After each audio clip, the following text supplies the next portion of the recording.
क्या दुनिया आग से खत्म होगी या बर्फ से?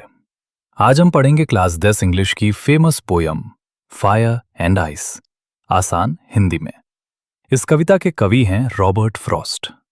उन्होंने इस छोटी सी कविता में इंसानी भावनाओं का गहरा सच बताया है। Some say the world will end in fire, some say in ice. कवि कहते हैं कि कुछ लोग मानते हैं कि दुनिया आग से खत्म होगी, जबकि कुछ लोग मानते हैं कि बर्फ से। लेकिन यहां फायर और आइस सिर्फ असली आग और बर्फ नहीं है।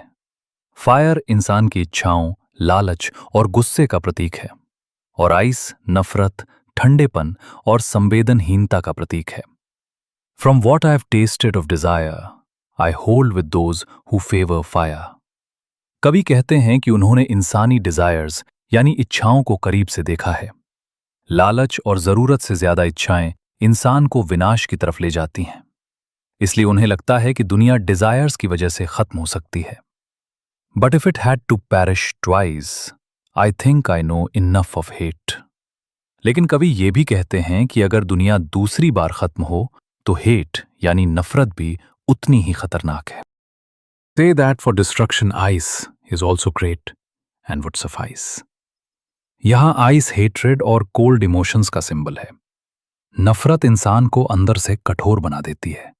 इसलिए कवि कहते हैं कि डिस्ट्रक्शन के लिए आइस भी काफी है। इस कविता का मुख्य संदेश यह है कि इंसानी भावनाएं ही दुनिया को बर्बाद कर सकती हैं। अत्यधिक इच्छाएं और नफरत दोनों ही खतरनाक हैं। इसलिए हमें अपनी भावनाओं पर नियंत्रण रखना चाहिए। पोएटिक डिवाइसेस की बात करें तो इस कविता में सिंबॉलिज्म, एलिटरेशन और इमेजरी का प्रयोग हुआ है। फायर डिजायर्स का सिंबल है और आइस हेटेड का। सम से में एस साउंड की रेपिटेशन होने के कारण एलिटरेशन है। तो दोस्तों, यही था फायर एंड आइस का पूरा एक्सप्लेनेशन आसान हिंदी में। अगर वीडियो पसंद आई हो तो लाइक, शेयर और सब्सक्राइब जरूर करें। मिलते हैं अगली वीडियो में।